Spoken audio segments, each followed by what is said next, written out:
महत्वाची बातमी आहे, आजपासून कांदा निर्यात शुल्क शून्यावर आहे। कांद्याला किती भाव मिळणार याकडे लक्ष असेल।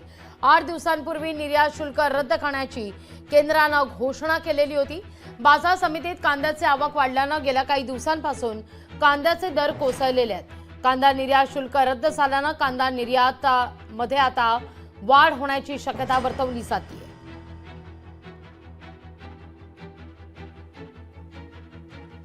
याच पार्श्वभूमीवर आता नाशिक जिल्ह्यात कांद्याला किती दर मिळतो हे सुद्धा पाहणं तितकंच महत्त्वाचं असेल।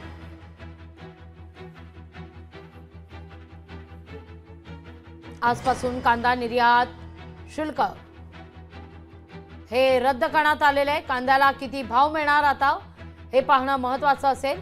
8 दिवसांपूर्वी निर्यात शुल्क रद्द करण्याची केंद्राने घोषणा केलेली होती, ज्याची अंमलबजावणी आजपासून आता होतीये।